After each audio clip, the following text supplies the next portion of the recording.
Hey Waffle Gang, I do hope you're well.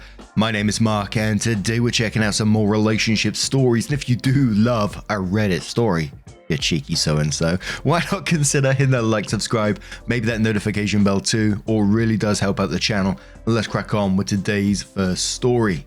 Much love guys. Now, today's first story comes from Adorable Eggplant 1029, who says, am I the a-hole for being angry that I wasn't asked to be in the wedding party?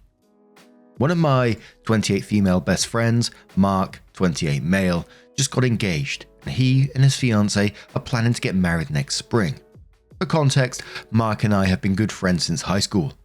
My boyfriend, 28 male, has also really bonded with Mark over the past 2 years of us dating, and they regularly go golfing together.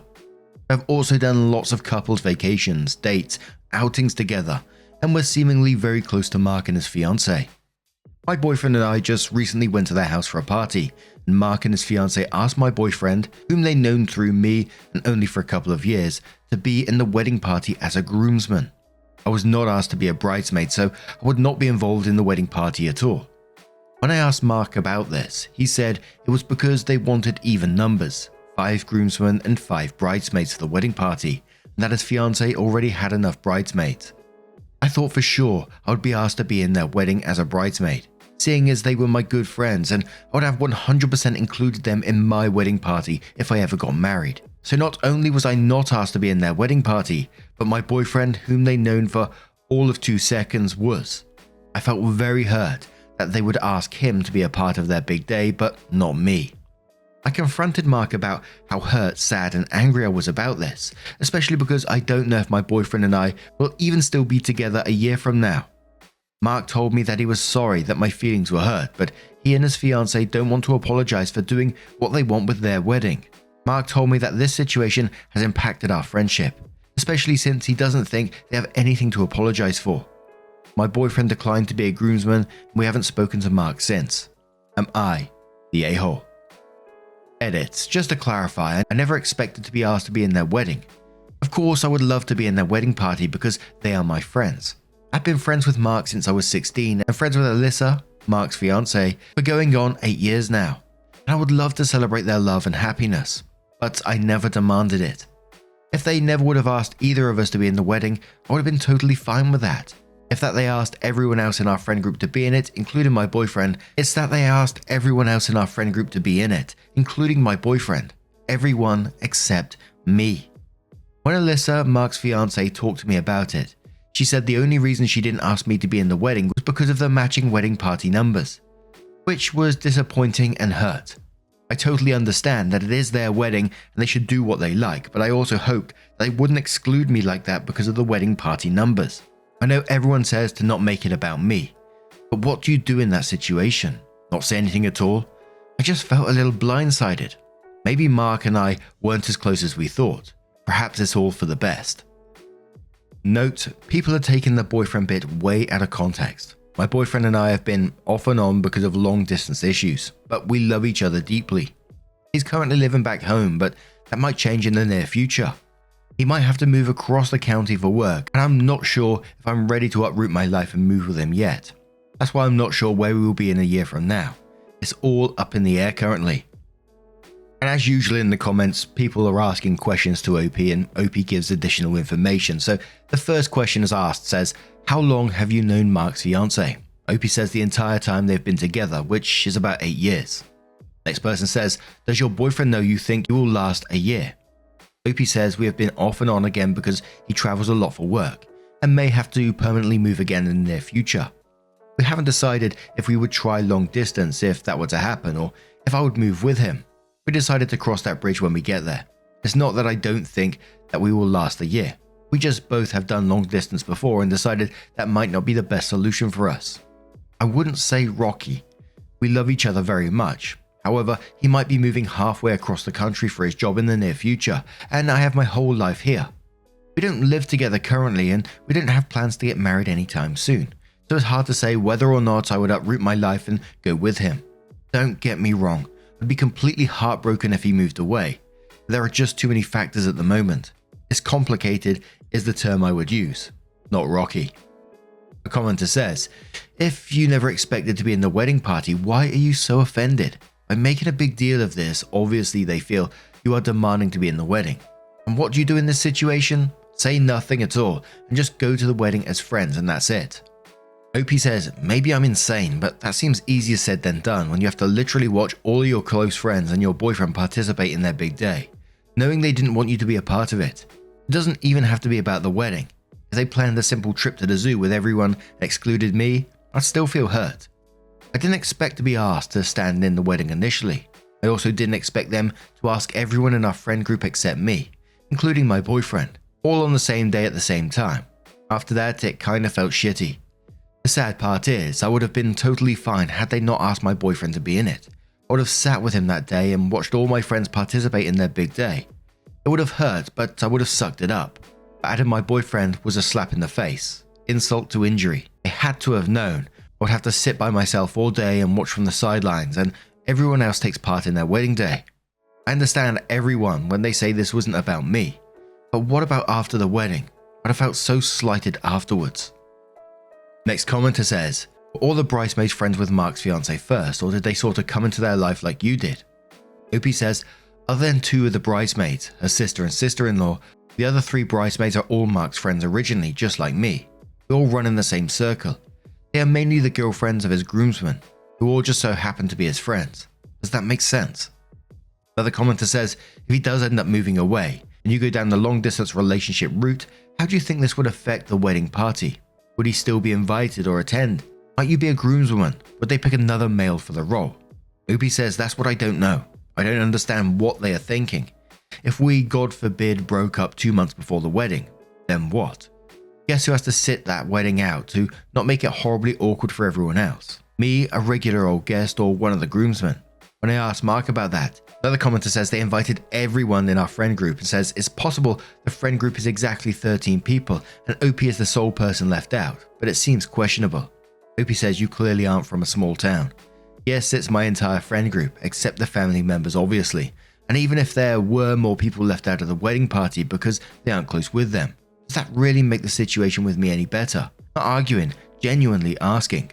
And one more comment asking question says, for people commenting you're the a-hole, compare two scenarios. Friend didn't invite OP to the wedding but invited all the mutual friends. I get the bride and groom have all the right to dictate who gets an invite and who doesn't, but if they have the time and resources to invite group of friends and exclude one person who's part of the same group, there's a reason behind that. It's not a verbal way of saying I consider these group of people good friends but you, not so much. It's a non-verbal way of saying I consider these group of people good friends but you, not so much. OP says that is a perfect comparison for how this feels. Sure, they have every right not to invite me to the wedding, but when they are inviting everyone else, including my partner, it's their wedding after all, but that also impacts how I see them as friends. If they were really my friends, they wouldn't exclude me, right?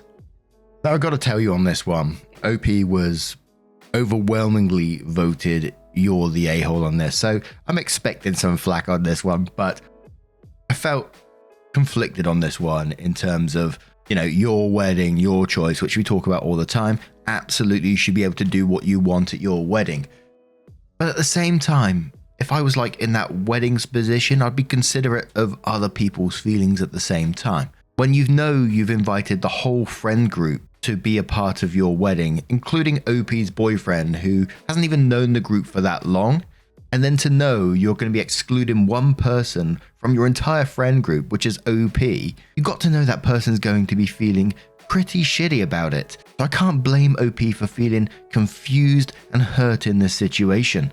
As I said, it's their wedding, they can do what they want, but I know for a fact that I would be considerate of other people's feelings, especially if I consider them friends, which gave me other questions about, is there something about OP that we don't know, why she's being isolated from the friend group in this particular way, in this situation? Is it really just about aesthetics? Because it doesn't feel like that. But I just can't blame OP for feeling hurt about this. Imagine if your whole friend group did that to you, didn't include you in something they were doing, the whole group went, but didn't include you. Like I said, maybe there's something we don't know about here, but I think I would feel hurt about that. Sure, you're not entitled to be included in anything, but this is your friend group.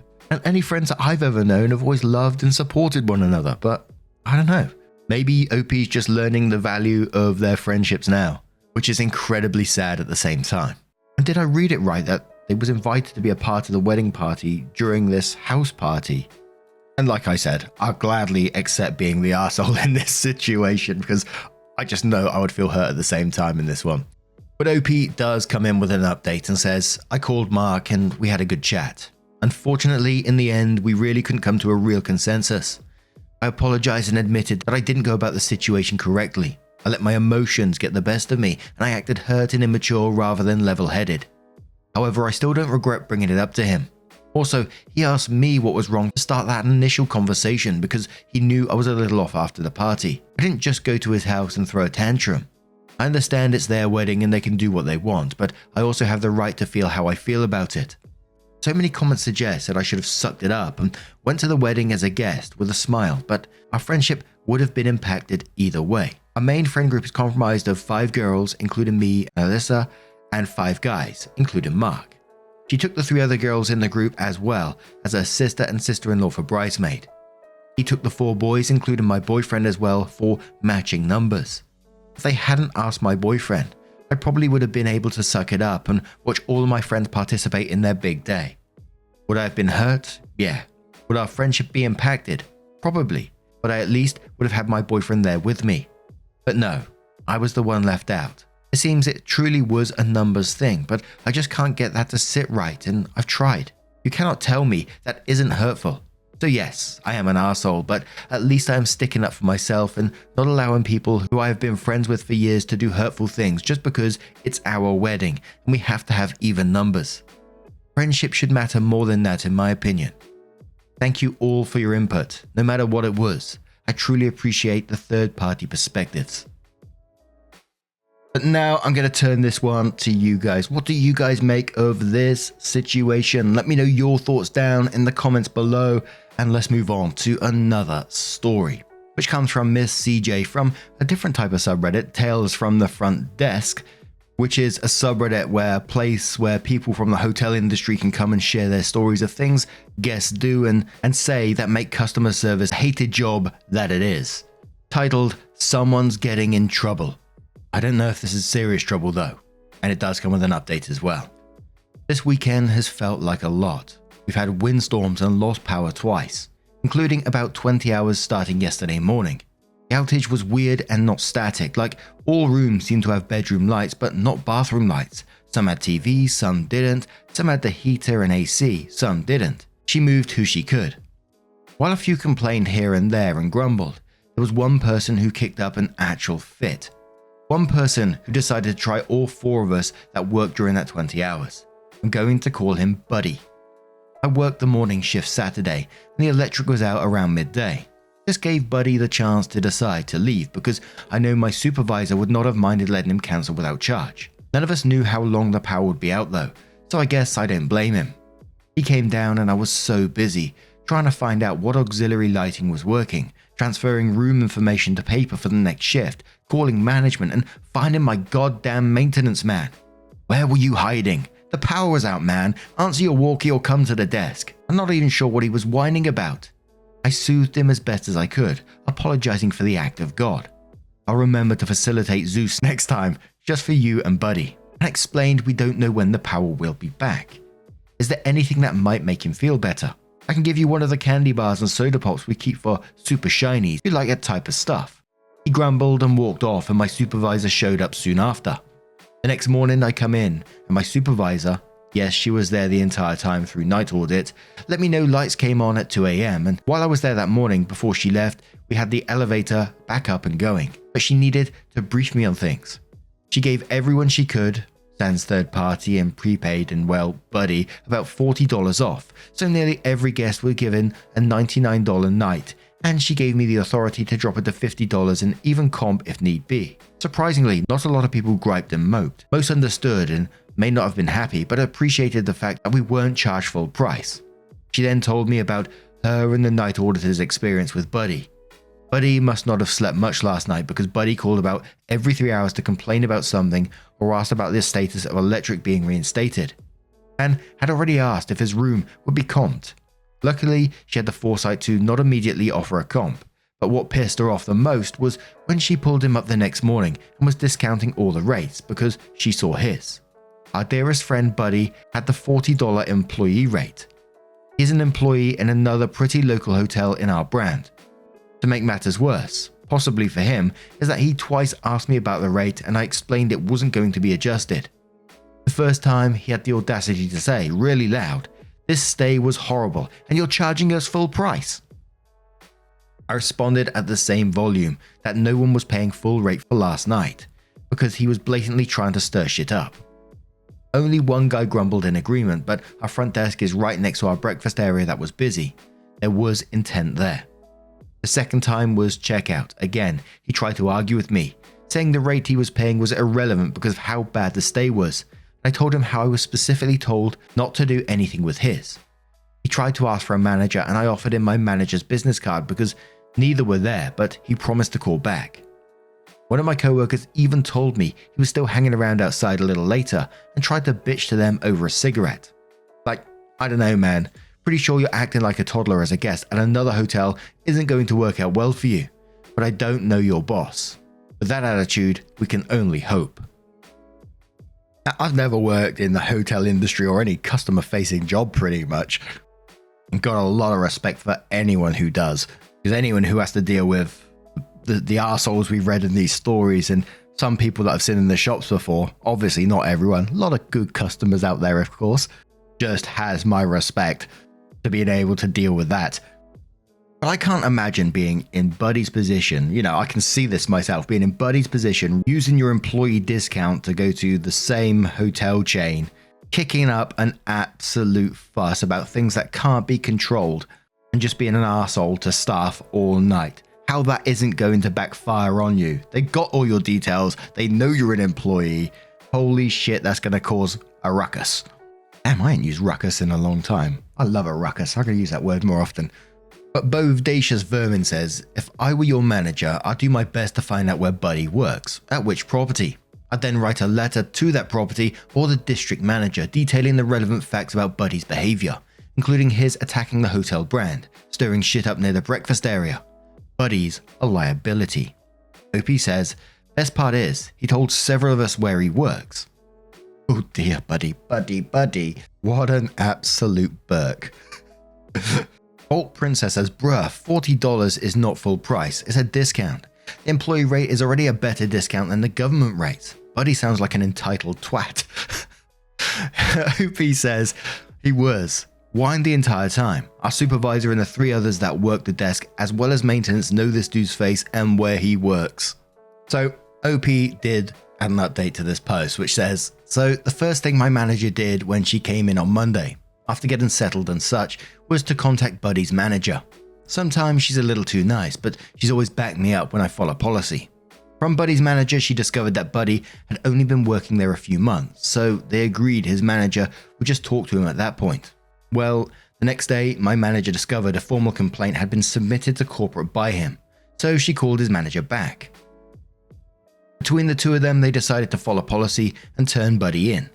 So he's been turned into corporate for violating the policies we have surrounding the employee stays. I'm glad of this, like, there was definitely intent there when he was arguing loudly with me during breakfast and he whined so much. Just incredible. It's forgiving that she was willing to just let the other manager handle it, but he had to push his luck. So what's Buddy gone and done? He's gone and done the classic Reddit, play stupid games, win stupid prizes. All Buddy had to do was be a nice guest, enjoy his stay, not cause any trouble. That's all he had to do, but he chose the other way. I do wonder, I don't know, as I said, I've never worked in that sort of industry or anything like that. Is that going to be like a fireable offense, or is he just going to get a warning and still be an asshole somewhere else? I wonder if they just take away like his comp privilege and all that sort of stuff. So if you know anything about that industry, don't forget to let me know. And just a huge thank you for listening in on today's story. What do you think? Let me know down in the comments below. And just a huge thank you for staying with me today. Listen to a couple of stories. Getting involved really does mean the world to me. So thank you so much. And hopefully I will see you in the next one. Take care and much love.